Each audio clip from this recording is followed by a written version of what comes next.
Hey team, this is Matt Trebbing with Northwest Community Church. I'm just going to bring you guys a short video tutorial, or hopefully short one, on Planning Center. I will likely split these up into parts because information can get a little bit long. It really is a simple tool to use, in all honesty, but just going over the different parts to make sure that you can find things easily that you need is going to be my main goal here. So I'm going to split things up as much as I can. But we're going to go ahead and jump in right here. And I'm already logged in and signed in. This is your login screen. When you go to the site, planningcenteronline.com, you'll see the login at the top right of the page. Click that, and it brings you to this login screen.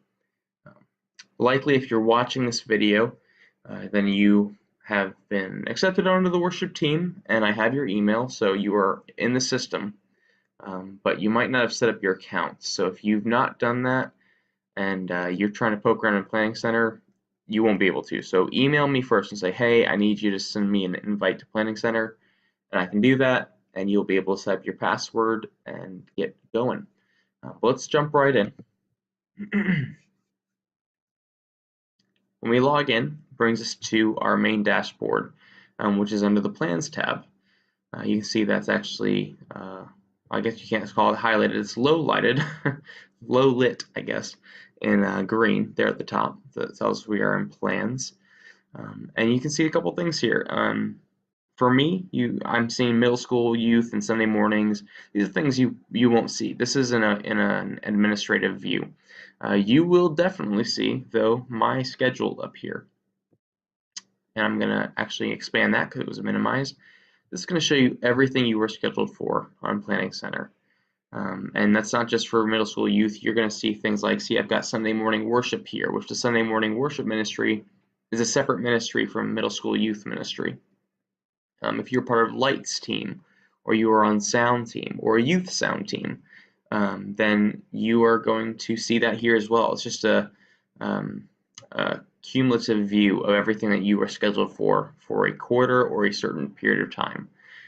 You can see up here, I also have a pending request. These are all accepted requests, all these gray ones, and I can choose to decline them if it turns out I actually can't do anything for them. But I don't want to do that because I can be there on all these dates.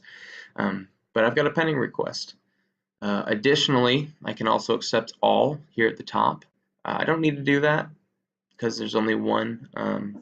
And maybe you don't want to do that because if you're scheduled and maybe there's a date in there that you don't want, it might be confusing to accept it and then decline it, you know.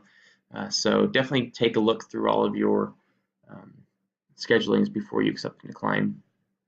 I can accept or decline here with these two buttons, or what most likely will happen is when you are scheduled, you'll receive an email that looks like this from Planning Center. And it'll say, hey, so-and-so, and in this case it says my name, but you've been placed on the schedule for the following dates, and you can actually see those times here. You see that there is a youth room setup, band rehearsal, and middle school worship. Got all the times listed there. And from here you can accept or decline. If you decline, it will send an email to whoever emailed you originally from Planning Center saying so-and-so declined this date. And if you accept, then you'll actually see, it'll bring you to the actual plan. So you can see the songs that are there for the week. You can access the whole plan from there.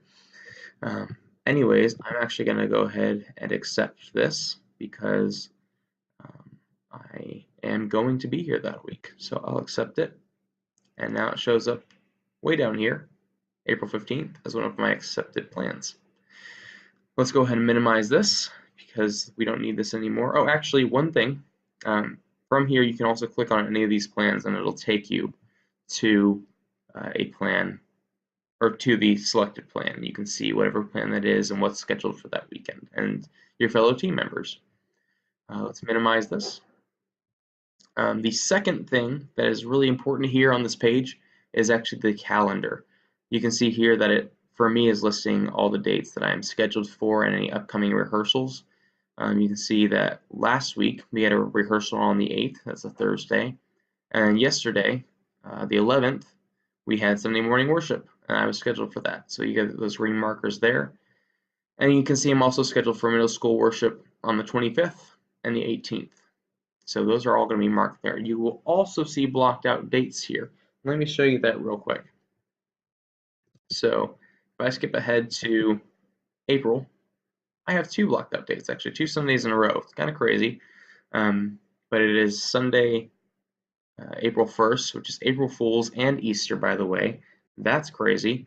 And also the following Sunday. And I'll show you why in a minute. But I'm going to show you how to block out dates. So pretty simple. You see this button down here says block out dates. You're going to click block out dates. And right now we're sitting in February. I added 2 blocked out dates just now in April. I can click on those. I can't click on those. All right. Anyways, let's say that I couldn't actually be scheduled for the 22nd, which I can, but I would go ahead and enter in my reason right here, and my last reason was actually here, family vacation. I'll be on a cruise with my wife and my brother and sister-in-law, so that's going to be awesome. Super excited for that. But you can enter in any reason. It saves reasons. But the really important thing here is you can set it to repeat. And so if you have a commitment every 2 weeks or 3 weeks or 4 weeks or so on and so forth, up to 8 weeks. Let's say I was going on a cruise every 8 weeks. Man, that would be great. I could set that to repeat, and in my scheduling on my calendar, until I changed it, I could have this repeat, and so I wouldn't have to worry about dates crossing over or anything like that. And that's useful for some of you. I know we have a lot of students that will serve on the middle school worship team, and then they'll also serve in children's ministry. And so those Sundays, it's just hard to serve in 2 ministries on a Sunday, and we don't recommend it. If you are serving in a ministry, we say, hey, try to keep it to 1 a Sunday, because that's a lot, and try and balance that as well as you can. But anyways, that's helpful for you folks that are doing that. We're in 2 ministries and need to keep those separate. One thing you don't need to do, and I've seen this a lot, where people will say, okay, I am out this Sunday and I can't be on the next Sunday, so I'm going to drag it. Oops, hold on. And they go like this, and they block out a whole week. You don't need to do that. We operate on a Sunday by Sunday basis. You're not going to be scheduled on a Monday, Tuesday, Wednesday, Thursday, or Friday. So you don't need to click any of these dates. You just need to click the Sundays that you cannot be scheduled for. The really neat thing is that if you select those dates, like I'll show you here in a second. Let me click up here. No, let me not click up there. We go to middle school. I'm going to look on the 8th. And I know I'm going to be gone on the 8th because we're driving to Florida. It's going to be, we're driving down there before Sunday the 1st, and we're driving back on Sunday the 8th. I'm just not going to be able to swing, worship team from Florida. So if I try and schedule myself for the 8th on worship leader, you see this little red box that says I can't be scheduled, and actually gives the info over here. It says blockout dates, family vacation. It says the last time I was used, all that different stuff here. And so I can edit my own preferences. I can edit your preferences if you'd like, but I'll show you that in another video. Anyways, bottom line is that even if you put this here, you can still be scheduled. It would be a really rude thing to do, and it will never happen.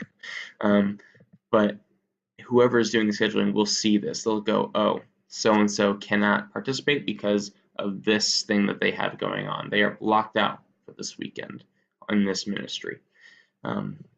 So that is very useful. I highly encourage you to use that block out dates feature. In order to get back to the main dashboard, you're going to hover up to plans here and click plans, and that will take you back to our main dashboard.